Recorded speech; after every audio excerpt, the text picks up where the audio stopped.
This is the Trump Breaking News Network. Here's what's happening. George Bush lied. Here is truth about Saddam Hussein from the man who interrogated him. By Danny Gold.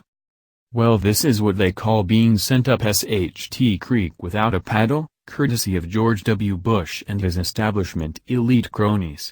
After 10 years, the man who interrogated Saddam Hussein has come forward with the truth about the tyrant. CIA analyst John Nixon told Daily Mail his exclusive story about the interrogations of the infamous Iraqi dictator.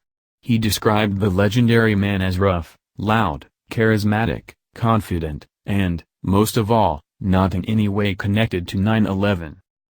When he asked Saddam where he had hidden the so-called weapons of mass destruction the CIA had talked about, his answer would rock Nixon to the core. "We never thought about using weapons of mass destruction. It was not discussed. Use chemical weapons against the world? Is there anyone with full faculties who would do this? Who would use these weapons when they had not been used against US? Oh, and as far as the 9/11 attacks are concerned, when Hussein was asked about whether or not he was involved, he said, 'Look at who was involved. What countries did they come from? Saudi Arabia. And this ringleader, Mohammed Atta, was he an Iraqi? No. He was Egyptian. Why do you think I was involved in the attacks?' He then revealed that he was actually hoping to partner with the US to fight against the radical Islamists after the attack. Instead, we supported them. Not only that, but he even said he never instructed his generals to use chemical weapons during his war with Iran. In fact, when asked about the attack he said, 'I am not afraid of you or your president. I will do what I have to do to defend my country. But I did not make that decision.'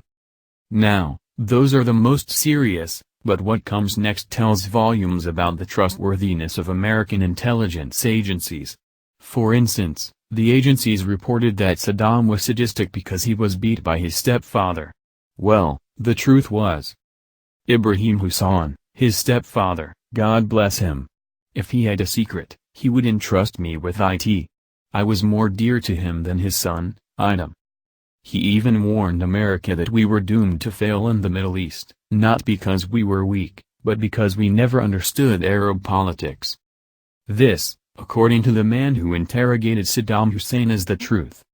When he reported it to President Bush, Bush just got angry and essentially told him to change the story. This is the world we live in. This is the swamp that needs drained. This has been the Trump Breaking News Network. Please subscribe and share to stay up to date on the latest news about our president. Be informed.